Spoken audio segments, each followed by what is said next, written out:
Hello दोस्तों, आज सोमवार है, सावन का सोमवार। भगवान को अभी नहला धुला कर उनका श्रृंगार करना है। वही मैं काम कर रही हूँ। उनका नहला धुला दिया है, चंदन कर दिया है। अब श्रृंगार करूँगी, इसके बाद दिखाती हूँ।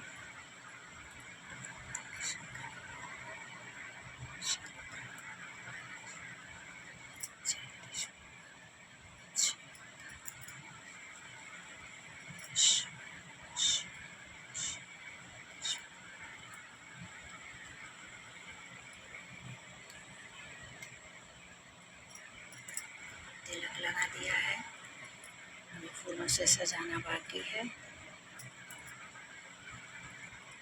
फूलों से सजाना बाकी है।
हेलो दोस्तों, आज सोमवार है, शिव जी का व्रत है, सावन का सोमवार।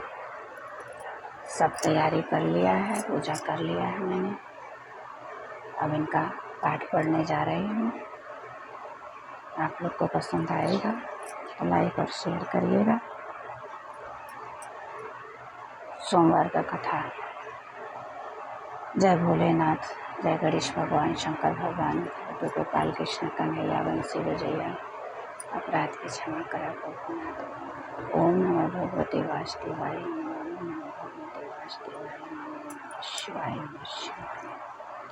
प्राचीन समय में किसी नगर में एक वेश्या रहता था। वह वेश्या एक बहुत ही धनी था। उसे किसी बात का कष्ट न था, परंतु उसके पास विशाल वैभव होते हुए भी उसके कोई संतान न थी, जिसके कारण वह वेश्या हमेशा दुखी रहा करता था। वेश्या भगवान शिव का अनन्य उपासक था। प्रत्येक सोमवार को वह शिव जी की पूजा तथा व्रत किया करता था। सोमवार के दिन सायंकाल वह शिव मंदिर में दीपक जलाता तथा उन्हें अनेक प्रकार के व्यंजन अर्पित किया करता था। इसके बाद पत्नी सहित भगवान का प्रसाद ग्रहण करता था। उस वेश्या के भक्ति भाव को देखकर पार्वती जी दयार्थ हो गई और शिव जी से बोली, हे नाथ, यह वेश्या प्रति सोमवार को आपका पूजन बड़ी श्रद्धा से करता है। आप इसकी संतानहीनता दूर क्यों नहीं करते? पार्वती जी की बात सुनकर शिव जी ने कहा, हे देवी, इस वेश्या को संतान न होना इसके पूर्व जन्म का फल है और वह अपने कर्मों का फल भुगत रहा है। पार्वती जी ने कहा कि हे भगवान, यदि आप अपने भक्तों का कष्ट दूर नहीं करेंगे तो भक्तजन आपकी पूजा और आराधना क्यों करेंगे? इसलिए आप उन्हें अवश्य ही पुत्रवान बनाइए। पार्वती जी के उत्तर में शिव जी ने कहा कि हे देवी, मैं तुम्हारे आग्रह से उसे पुत्र प्राप्ति का वर देता हूँ, परंतु इसके भाग में पुत्र सुख न होने से वह पुत्र केवल 12 वर्ष तक ही जीवित रह सकेगा। कुछ काल के अंतर भगवान की कृपा से विश्व पत्नी गर्भवती हुई और 10वें महीने में उसे पुत्र रतन की प्राप्ति हुई। पुत्र उत्पन्न होने से वणिक के घर में अत्यंत आनंद मनाया गया, परंतु फिर भी वणिक निश्चिंत न हो सका, क्योंकि वह जानता था कि वह पुत्र केवल 12 वर्ष तक ही जीवित मेरे साथ रह सकेगा। इस प्रकार आनंद मंगल में 11 वर्ष का समय बीत गया। एक दिन उसकी माता ने पति से पुत्र के विवाह के लिए आग्रह किया।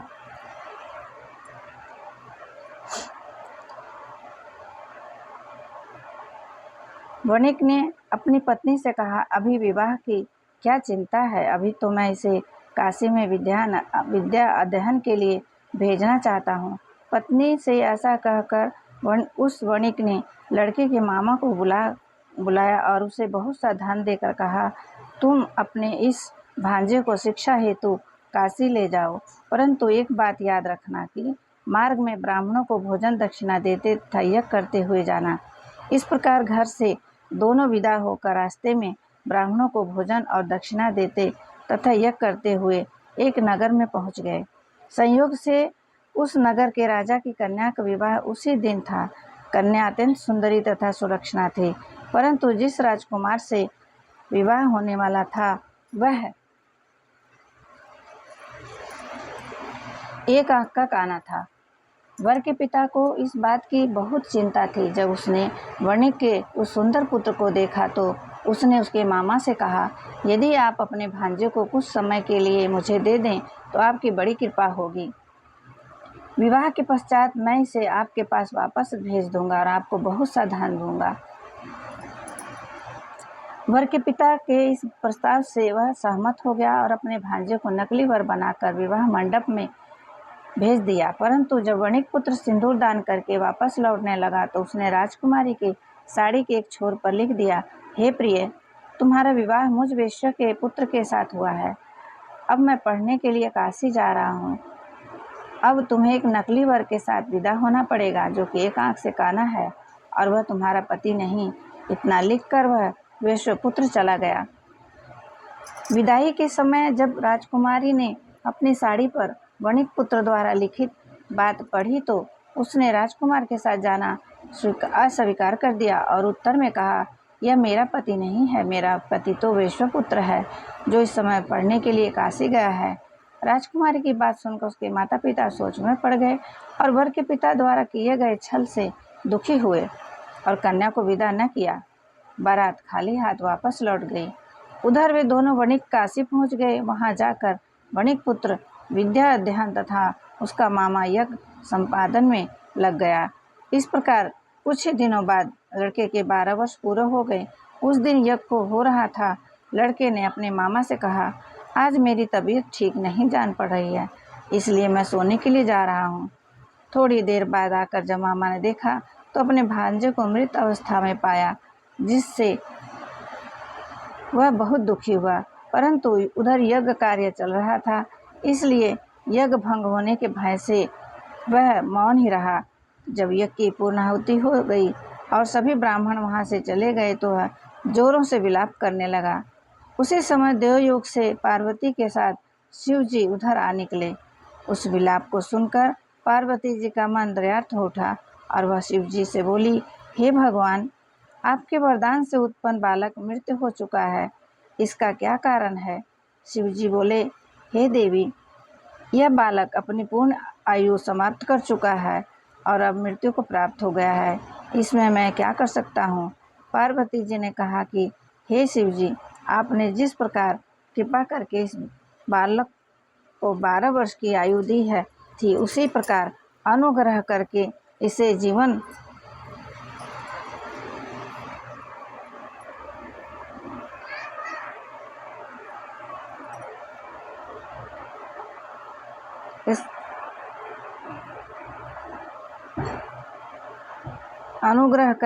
जीवन की पूरी आयु प्रदान कीजिए, नहीं तो वह वेश्या इसके वियोग में अपने प्राण छोड़ देगा। पार्वती जी के आग्रह से शिव जी ने उस बालक को जीवन वरदान दिया और स्वयं पार्वती जी सहित शिवलोक को चले गए। इधर शिव जी से वरदान पाकर वह बालक जी उठा और कुछ दिनों के बाद अपने मामा के साथ अपने नगर को प्रस्थान किया और वहां से चलकर पुण्य उसी नगर में आया जहां उसका विवाह राजकुमारी के साथ हुआ था। वहां उसने यज्ञ कराकर ब्राह्मणों को भोजन और दक्षिणा दी। ब्राह्मणों द्वारा राजा को यह सूचना मिली कि काशी से एक विश्वपुत्र आया है और जो ब्राह्मणों को भोजन दक्षिणा दे रहा है। राजा उसे देखने के लिए गया। वहां जब राजा ने प्रत्यक्ष रूप से अपने दामाद को देखा तो उसकी खुशी का ठिकाना न रहा। वह उसे आदरपूर्वक अपने महल में ले आए। कुछ दिनों तक आदर भाव करने के बाद अपनी पुत्री को धन देकर विदा किया। वह वणिक पुत्र अपनी पत्नी और मामा के साथ अपने नगर को चला। जब वह लोग घर के समीप पहुंचे तो उसके मामा से ने कहा, तुम लोग यहीं रुको, मैं घर जाकर सबके आने की खबर देता हूँ।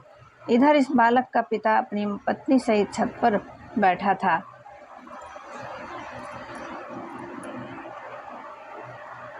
और अपने मन में संकल्प कर रखा था कि यदि मेरा पुत्र काशी से लौट कर नहीं आएगा तो हम दोनों यहीं से कूद कर अपने प्राण गंवा देंगे। जब लड़के के मामा ने जाकर कहा कि तुम्हारा पुत्र विद्या अध्ययन करके अपनी पत्नी को साथ लेकर कुशलतापूर्वक वापस आ गया है तो माता के आनंद का ठिकाना नहीं रहा। उन लोगों ने अपने पुत्र और पुत्रवधू का स्वागत किया और नियम पूर्वक सोमवार को व्रत रखकर शिवजी की पूजा करने लगे। जो व्यक्ति सोमवार को व्रत रखकर श्रद्धापूर्वक शिवजी का पूजन करते हैं, इस कथा को पढ़ते सुनते हैं, वे निश्चय ही सभी कष्टों से मुक्त होकर मनवांछित फल को प्राप्त होते हैं। बोलो शंकर भगवान की जय, बोलो माता पार्वती की जय, बोलो गणेश भगवान कार्तिकेय की जय। जय भोलेनाथ। हेलो दोस्तों, आप लोग को कथा कैसी लगी कमेंट में आप ज़रूर बताइएगा। अब चलते हैं शिव जी का आरती करने के लिए। बोलो शंकर भगवान की जय, बोलो माता पार्वती की जय। जय भोलेनाथ।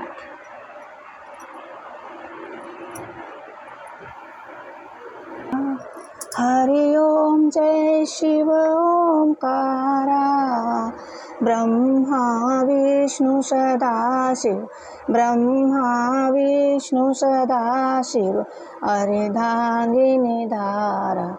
ओम जय शिव ओंकारा, एकानन चतुरानन पंचानन राजे, स्वामी पंचानन राजे।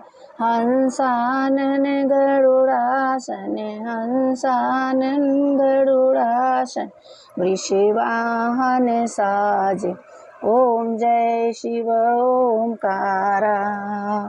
दो भुज चार चतुर्भुज, दस भुज अति सोहे, स्वामी दस भुज अति सोहे।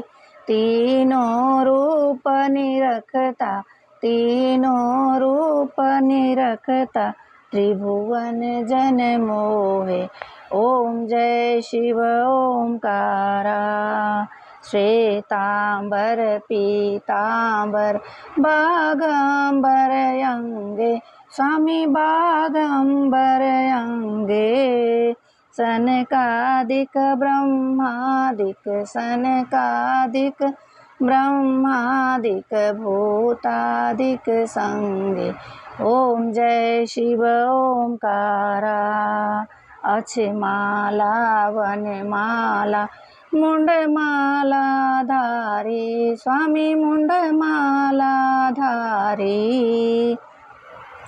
चंदन मृग मद चंदा, चंदन मृग मद चंदा, बोले शुभकारी। ओम जय शिव ओंकारा। करिके मध्य कमंडल, चक्र त्रिशूल धरता, स्वामी चक्र त्रिशूल धरता। जग करता जग भरता, जग पालन करता। ओम जय शिव ओंकारा। 64 योगिनी गावत, नित्य करत भैरो, स्वामी नित्य करत भैरो। बाजत ताल मृदंगा, बाजत ढोल मृदंगा, अरु बाजत डमरू। ओम जय शिव ओंकारा। 64 योगिनी गावत नित्य करत भैरो। बाजत ताल मृदंगायरु बाजत डमरू। ओम जय शिव ओंकारा। लक्ष्मी वर्षावित्री श्री पार्वती गंगे। अर्धांगिनी गायत्री सिर सोहे गंगे। ओम जय शिव ओंकारा। काशी में विश्वनाथ विराजे नंदी ब्रह्मचारी। स्वामी नंदी ब्रह्मचारी। नित उठ भोग लगावे महिमायति भारी। ओम जय शिव ओंकारा। ब्रह्मा विष्णु सदा शिव जानत अविवेका। स्वामी जानत अविवेका। प्रणवाक्षरी के मध्य ये तीनों एका। ओम जय शिव ओंकारा। त्रिगुण स्वामी जी की आरती जो कोई नर गावे। स्वामी जो कोई नर गावे। कहत शिवानंद स्वामी भजत हरिहर स्वामी सुख संपत्ति पावे। ओम जय शिव ओंकारा। कर्पूरी गौरम करुणावतारम संसारिसारम भुजगेन्द्रहारम सदा वसन्तं हृदयारविन्दे भवन् भवानी शयितं नमामि। तमेव माता च पिता तमेव बन्धु सखा तमेव विद्याधर्व्यं तमेव सर्वं मम देवदेव। तमेव सर्वं मम देवदेव।